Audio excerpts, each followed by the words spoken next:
కీర్తనలు 7వ కీర్తన 9, 10 వాక్యం మనం చదువుకుంటున్నాం. హృదయములను అంతరింద్రియములను పరిశీలించి నీతిగల దేవా, దుష్టుల చెడుతనమును మాన్పుము, నీతిగల వారిని స్థిరపరచుము. యథార్థ హృదయాలను రక్షించు దేవుడే నా కేడెమో మోయివాడై ఉన్నాడు. దావీదు భక్తుని యొక్క కీర్తన మనం ఇక్కడ చూస్తున్నాం.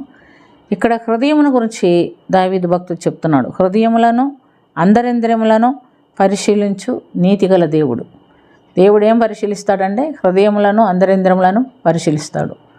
మనమైతే మనిషిని చూసినప్పుడు బాహ్య రూపం చూస్తాం కదా, వీళ్ళు ఎలాగున్నారు అంటే ఇంకోసారి చూస్తే గుర్తుపడతామని మనం మన బాహ్య రూపాన్ని చూసుకుంటూ ఉంటాం.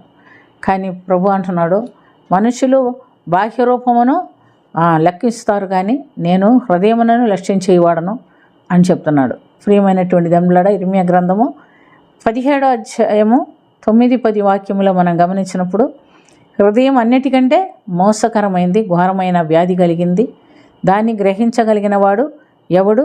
ఒకని ప్రవర్తన బట్టి వాని క్రియలకు ఫలమిచ్చుటకు ప్రతీకారం చేటుకును నేను హృదయములను అంతరంగములను అంతరింద్రియములను పరిశోధించు దేవుడను అని చెప్తున్నాడు. దేవుడు చూసినప్పుడు మన హృదయాన్ని చూస్తాడు, మన ప్రవర్తనకి తగినటువంటి ప్రతిఫలం కూడా ఇచ్చేవాడు ఆయనే అని సెలవిస్తున్నట్లుగా మనం చూస్తున్నాం.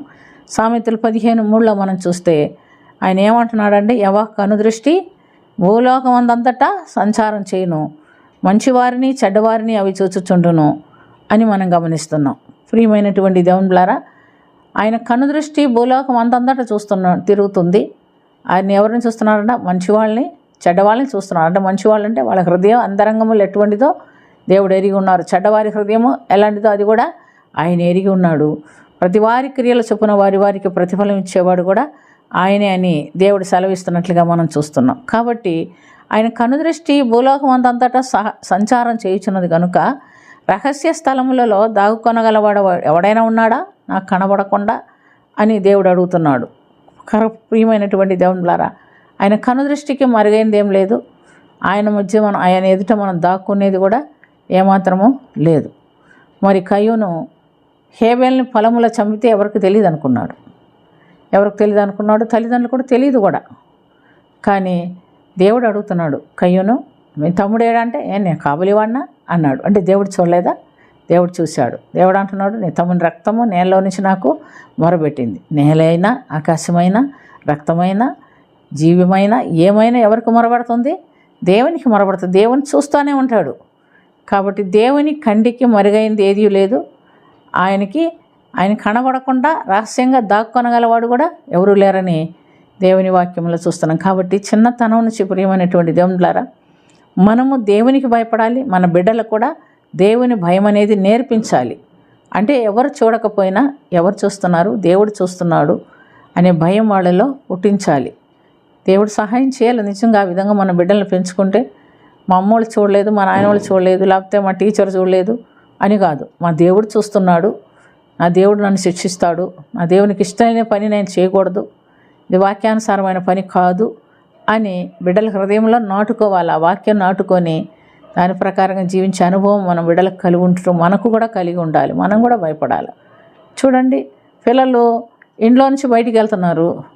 వాళ్ళు ఎక్కడికి వెళ్తున్నారు, ఏం చేస్తున్నారు? కాలేజీకి వెళ్ళే పిల్లలు కాలేజీకి వెళ్ళి వస్తున్నామని చెప్తున్నారు. వాళ్ళు వెళ్తున్నారో లేదో మనకు తెలుసా? మనం వాళ్ళ వెనకాల వెళ్ళి చూడగలుగుతామా? కానీ ఎవరు చూస్తారు? దేవుడు చూస్తాడు. కనుక మనము మన భయం కాదు వాళ్ళకు ఉండాల్సింది. ముఖ్యంగా ఎవరు భయం ఉండాలా?